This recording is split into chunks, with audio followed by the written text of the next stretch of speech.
India اور اسرائیل کے درمیان مزید دفاعی تعاون، انڈین فوج میں پہلے سے زیادہ اسرائیلی ڈرونز، اسلحہ اور ٹیکنالوجی، مشرق وسطیٰ میں بدلتی صورتحال اور وزیر اعظم مودی اور نتنیاہو میں بڑھتی قربتیں۔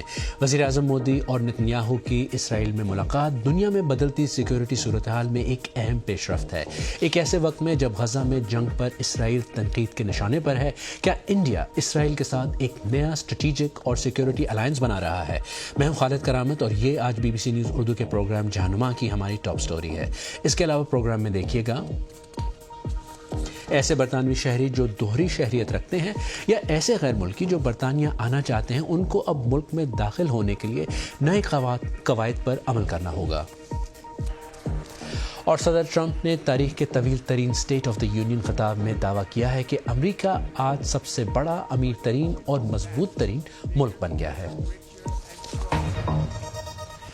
انڈیا کے وزیر اعظم نریندر مودی اسرائیل کے دورے پر ہیں اور ان کا دورہ ایک ایسے وقت میں ہو رہا ہے جب غزہ جنگ کے بعد خطے کی سیاست نئی شکل اختیار کر رہی ہے۔ اس دورے کو دفاع، سلامتی اور ٹیکنالوجی جیسے شعبوں میں تعاون کو مزید وسعت دینے کی ایک کوشش کے طور پر دیکھا جا رہا ہے، جبکہ عالمی سطح پر امریکہ، ایران اور خلیجی ممالک کے درمیان تناؤ بھی بڑھ رہا ہے۔ تازہ ترین صورتحال بتا رہے ہیں یروشلم سے ہریندر مشرا۔ وزیر اعظم نریندر مودی یہاں پر آئیں گے اور اس ہوٹل میں ان کے ٹھہرنے کا انتظام کیا گیا ہے، کنگ ڈیوڈ ہوٹل، آپ ہمارے پیچھے دیکھ سکتے ہیں۔ اور یہاں پر جو انڈین کمیونٹی کے لوگ ہیں، خاص کر کے یہاں پر انڈین جو ورکرز ہیں اور اس کے علاوہ کیئر گیورز کے علاوہ یہاں پر بہت سارے جو ہیں یہودی جو ہیں وہ انڈین اوریجن کے یہودی ہیں، وہ یہاں پر آج وزیر اعظم سے سب سے پہلے ملیں گے اور اس کے بعد ان کی تقریر جو ہے وہ کنیسٹ میں ہونی ہے۔ کئی سارے یہاں پر اہم جو ہیں معاہدے ہونے والے ہیں بھارت اور اسرائیل کے درمیان، اور کہا یہ جا رہا ہے کہ ایک جو ڈیفنس کو لے کر کے ایک جو معاہدہ ہونا ہے وہ بڑا ہی اہم ہے، اور اسرائیل کے ساتھ ایک طرح سے بھارت کے جو سفارتی تعلقات ہیں وہ بھی اپ گریڈ ہوں گے۔ اپ گریڈ ہو کر کے کہا جا رہا ہے کہ اب یہ اسپیشل اسٹریٹجک ریلیشن شپ کا اس کو درجہ مل جائے گا، جو کہ کہا جا رہا ہے کہ تقریباً امریکہ اور جرمنی کے ساتھ جس طرح کے تعلقات ہیں اسرائیل کے، اس کے لیول کا ہوگا، اور اس میں انٹیلیجنٹ شیئرنگ اور باقی جو ڈیفنس کو لے کر کے جوائنٹ پروڈکشن اور جوائنٹ جو پروگرامز ہیں ان کا لیول جو ہے ایک الگ سا ہوگا۔ تو اس معاہدے کو بڑی اہمیت دی جا رہی ہے۔ کہا یہ بھی جا رہا ہے کہ اینٹی میسائل ڈیفنس سسٹم کو لے کر کے بھی یہاں پہ بات چیت ہونے والی ہے۔ آرٹیفیشل انٹیلیجنس ہو، کوانٹم ہو یا پھر سائبر سیکیورٹی، اس کو لے کر کے بھی کئی سارے اہم معاہدے وزیر اعظم نریندر مودی کے اس ٹرپ کے دوران جو ہے ہونا طے ہے۔ یہ دورہ ایسے وقت میں ہو رہا ہے جب غزہ کی جنگ کے بعد اسرائیل کو شدید بین الاقوامی دباؤ کا سامنا ہے۔ امریکہ مشرق وسطیٰ میں سفارتی کوششیں تیز کیے ہوئے ہیں، جبکہ ایران اور اسرائیل کے درمیان کشیدگی برقرار ہے۔ اس تناظر میں انڈیا کا اسرائیل کے ساتھ کھڑا ہونا ایک واضح اسٹریٹجک پیغام سمجھا جا رہا ہے، جبکہ روس پر امریکی پابندیوں اور چین اور پاکستان کے تیزی سے بڑھتے ہوئے دفاعی تعاون نے انڈیا کے لیے اسرائیل کو دفاعی لحاظ سے بنیادی ستون بنا دیا ہے۔ 2000 سے اب تک انڈیا نے اسرائیل سے اندازاً $10 ارب سے زائد کا دفاعی ساز و سامان خریدا ہے۔ اسرائیل جو انڈیا کو فراہم کرتا ہے ان میں براک 8 فضائی دفاعی نظام، ہیرون اور سرچر ڈرونز، ریڈار اور نگرانی کے نظام شامل ہیں۔ حالیہ برسوں میں اسرائیل روس کے بعد انڈیا کو اسلحہ فراہم کرنے والا دوسرا بڑا ملک رہا ہے۔ انڈیا تاریخی طور پر فلسطینی ریاست کے قیام کی حمایت کرتا رہا ہے، لیکن مودی حکومت کے آنے کے بعد اس میں تیزی سے تبدیلی ہوئی ہے۔ 27 اکتوبر 2023 کو انڈیا نے اقوام متحدہ کی جنرل اسمبلی میں انسانی بنیادوں پر جنگ بندی کی قرارداد پر ووٹ نہیں دیا۔ 120 ممالک نے اس کی حمایت کی تھی۔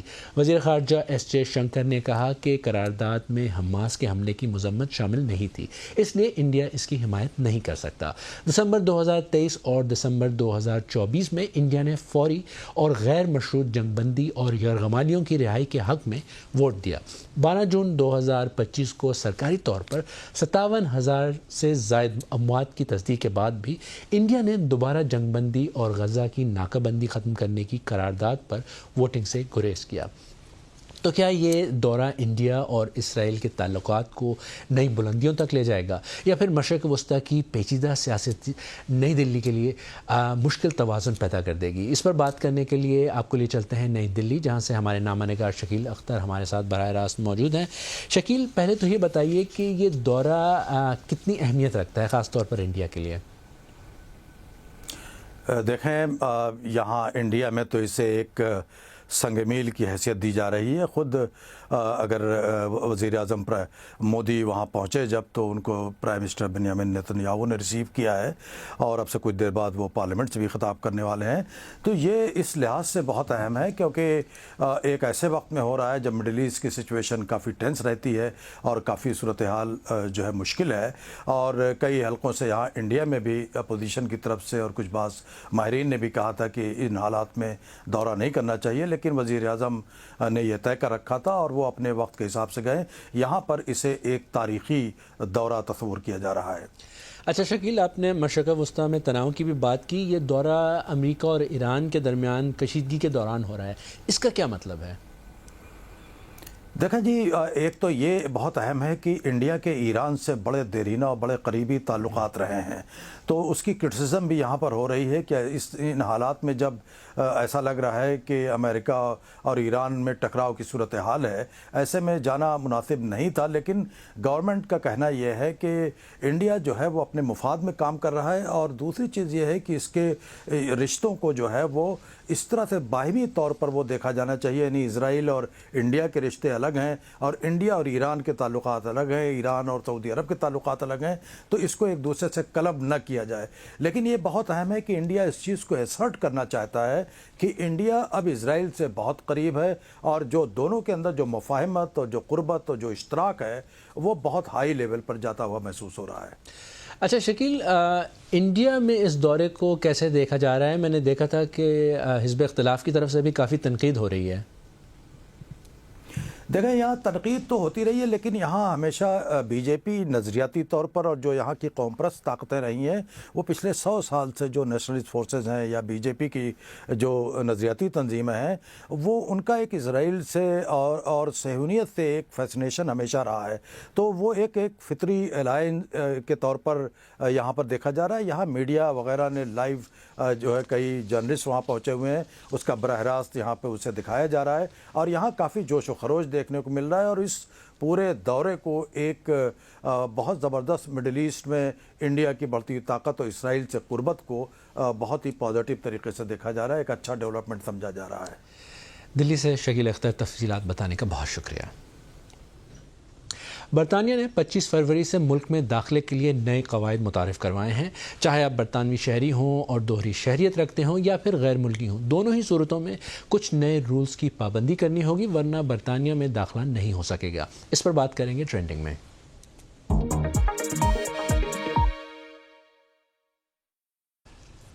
برطانیہ میں بہت سے دوسرے ممالک سے آ کر لوگ بستے ہیں، ان میں پاکستانی انڈینز بھی شامل ہیں۔ برطانیہ کے علاوہ ایسے بہت سے افراد کی فیملیز امریکہ، کینیڈا جیسے ممالک میں بھی ہوتی ہیں، یا انڈیا، پاکستان سے ان کے عزیز رشتہ داروں کا برطانیہ آنا جانا ہوتا رہتا ہے۔ لیکن ان سب کے لیے برطانوی حکومت نے کچھ نئے قواعد متعارف کروائے ہیں۔ اگر ان کی پابندی نہیں کی گئی تو برطانیہ میں داخلہ مشکل ہو جائے گا۔ اس میں دوہری شہریت رکھنے والے برطانوی لوگ بھی شامل ہیں۔ سب سے پہلے تو ایسے برطانوی شہری جن کے پاس کسی دوسرے ملک کا پاسپورٹ بھی ہے، انہیں بھی برطانیہ آنے کے لیے ویلڈ برطانوی پاسپورٹ چاہیے ہوگا، اور اسی پر برطانیہ کا سفر ہو سکے گا۔ اگر وہ کسی دوسرے ملک کے پاسپورٹ پر سفر کر کے آئیں گے تو آنے سے پہلے برطانیہ سے ایک سرٹیفکیٹ لینا ہوگا جو 579 برطانوی پاؤنڈ کا ہے، اور وہ یہ ثابت کرے گا کہ سفر کرنے والے کے پاس برطانیہ رہنے کا حق ہے۔ پھر ایسے ملکوں کے شہری جنہیں ویزا تو نہیں چاہیے، جیسا کہ امریکن اور کینیڈین شہری، لیکن انہیں بھی 25 فروری سے ETA یعنی الیکٹرانک ٹریول آتھورائزیشن حاصل کرنی ہوگی، جو برطانیہ سفر کرنے کا اجازت نامہ ہے۔ ETA حاصل کرنے کی قیمت 16 برطانوی پاؤنڈ ہے، جو عنقریب بڑھ کر 20 پاؤنڈ کر دی جائے گی۔ اس میں کچھ رعایتیں ہیں جو فرانس سے آنے والے اسکول کے بچوں اور آئرش شہریوں کے لیے ہیں۔ اس کے علاوہ جن کو برطانیہ کی رہائش دی گئی ہے وہ بھی اس سے مستثنیٰ ہوں گے۔ اور آخر میں ایسے ممالک کے شہری ہیں جنہیں UK کا ویزا چاہیے، تو پھر ان کے لیے تو آسان حل ہے، پہلے کی طرح ویزے کی لائن میں لگیں اور ویزا حاصل کریں۔ میں ہوں خالد کرامت اور آپ دیکھ رہے ہیں BBC نیوز اردو کا پروگرام جہانما۔ اب ایک نظر ڈالتے ہیں دنیا بھر کی باقی خبروں پر۔ سری لنکا کی پولیس نے 2019 کے ایسٹر سنڈے بم دھماکوں کے سلسلے میں سابق انٹیلیجنس چیف سریش سیلے کو گرفتار کر لیا ہے۔ انہیں خود کش حملوں کی سازش اور اس میں مدد فراہم کرنے کے شبے میں حراست میں لیا گیا۔ سیلے نے ان حملوں کی منصوبہ بندی کرنے کی تردید کی ہے۔ حملوں میں 279 افراد ہلاک ہوئے تھے اور ان میں گرجا گھروں اور ہوٹلوں کو نشانہ بنایا گیا تھا۔ جاپان کے وزیر دفاع کا کہنا ہے کہ ان کا ملک مارچ 2031 تک تائیوان کے قریب اپنے مغربی جزیرے یوناگونی پر زمین سے فضا میں مار کرنے والے میزائل نصب کرنے کا منصوبہ بنا رہا ہے۔ حال ہی میں جب جاپان کی وزیر اعظم نے یہ مشورہ دیا کہ ان کی حکومت تائیوان پر حملے کی صورت میں اپنی دفاعی افواج کو متحرک کر دے گی تو اس پر چین نے شدید برہمی کا اظہار کیا تھا۔ امریکہ کی سرکردہ مصنوعی ذہانت کمپنی کو حکومت نے جمعے تک کی مہلت دی ہے کہ وہ اپنی ٹیکنالوجی کے بلا روک ٹوک فوجی استعمال کے لیے امریکی وزارت دفاع کے ساتھ اتفاق کرے۔ بصورت دیگر اسے اپنے سرکاری کانٹریکٹ کھونے کا خطرہ ہے۔ کمپنی کا کہنا ہے کہ وہ قومی سلامتی کی حمایت کرنا چاہتی ہے بشرط یہ کہ وہ اس کے ماڈلز کی قابل بھروسہ اور ذمہ دارانہ صلاحیتوں کے مطابق ہو۔ جنوبی کوریا میں گزشتہ 15 سالوں کے دوران شرح پیدائش میں سب سے بڑا سالانہ اضافہ ریکارڈ کیا گیا ہے۔ سرکاری اعداد و شمار سے پتہ چلتا ہے کہ 2025 میں 2.5 لاکھ سے کچھ زیادہ بچے پیدا ہوئے۔ یہ تقریباً 7% کا اضافہ ہے۔ اس کے باوجود جنوبی کوریا اب بھی OECD کا واحد ملک ہے جہاں فرٹیلیٹی ریٹ اپنی موجودہ آبادی کو برقرار رکھنے کے لیے درکار حد کے نصف سے بھی کم ہے۔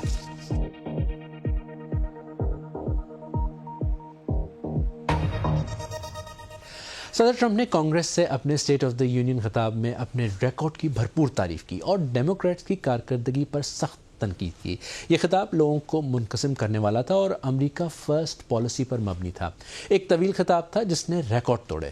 صدر ٹرمپ نے کہا کہ ان کی انتظامیہ نے اپنے پہلے سال میں وہ کامیابیاں حاصل کی جنہیں انہوں نے صدیوں کا تاریخی انقلاب قرار دیا۔ انہوں نے کہا کہ امریکہ نے اپنا مقام واپس حاصل کر لیا ہے، پہلے سے بہتر، زیادہ امیر اور زیادہ مضبوط۔ تفصیلات کے ساتھ سمیت ککرو۔ Mr. Speaker, the President of the United States. صدر ٹرمپ نے جو اپنی طوالت پسندی کے لیے مشہور ہیں، اپنی روایت برقرار رکھتے ہوئے تاریخ کا سب سے لمبا اسٹیٹ آف دی یونین خطاب کیا۔ ایک طرف جہاں ان کی مقبولیت میں کمی اور مہنگائی سے متعلق خدشات بڑھ رہے ہیں، وہیں صدر ٹرمپ نے اصرار کیا کہ امریکیوں کے حالات اس سے بہتر کبھی نہیں تھے۔ ہمارا ملک واپس آ گیا ہے، پہلے سے کہیں بڑا، بہتر، امیر اور مضبوط۔ ان کے خطاب میں ان کے پرانے رنگ نمایاں تھے، جہاں انہوں نے ٹیرفز میں اضافے اور امیگریشن پر سختی کے اپنے موقف کو مزید دہرایا۔ اس وقت امریکیوں اور بالکل کھلی سرحدوں کے درمیان اگر کوئی کھڑا ہے تو وہ صدر ڈونلڈ ٹرمپ اور کانگریس میں ہمارے عظیم ریپبلکن محب وطن ہیں۔ شکریہ۔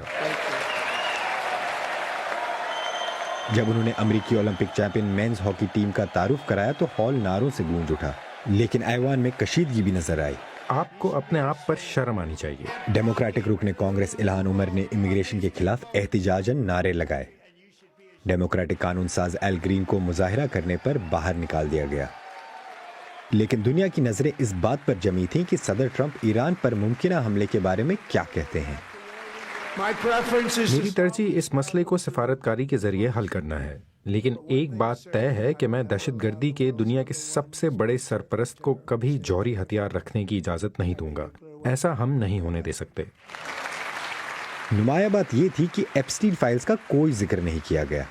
ڈیموکریٹس نے اپنے جواب میں ورجینیا کی گورنر نے صدر ٹرمپ پر امریکیوں کو گمراہ کرنے کا الزام لگایا اور جواب دہی کا مطالبہ کیا۔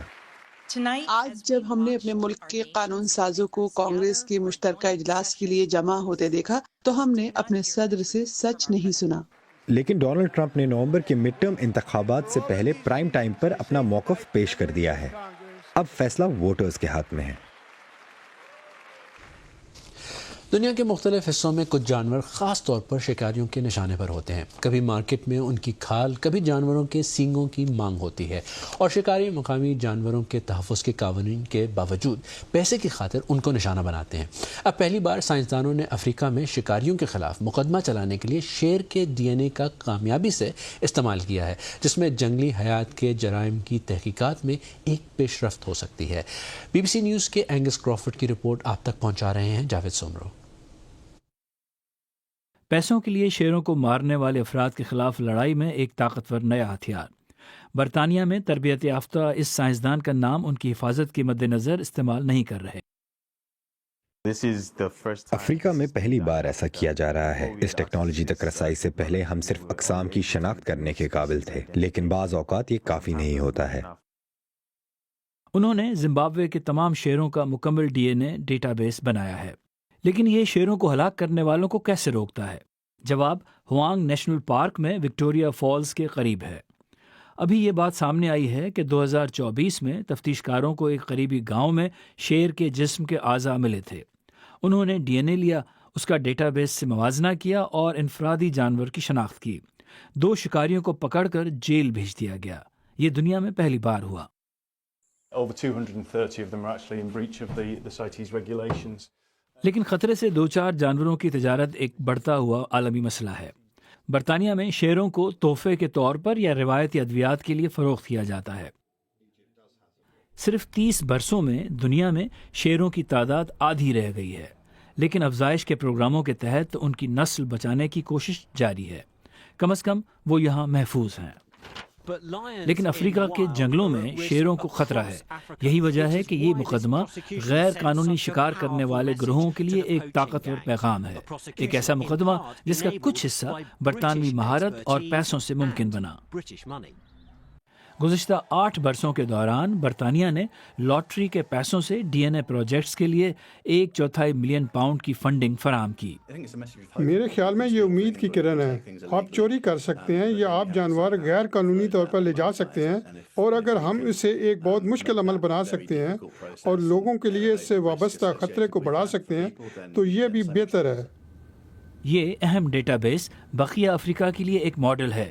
یہ ایک شیر کی حفاظت کرتا ہے. آج B B C news Urdu کے پروگرام جہانما میں بس اتنا ہی. آپ پروگرام ہمارے یوٹیوب چینل اور فیس بک چینل پر دوبارہ دیکھ سکتے ہیں. وہاں سے اپنے دوستوں اور فیملیز کے ساتھ شیئر کر سکتے ہیں. پروگرام میں شامل سٹوریز اور تازہ ترین خبروں کے لیے ہماری ویب سائٹ bbc.com/urdu پر آئیں.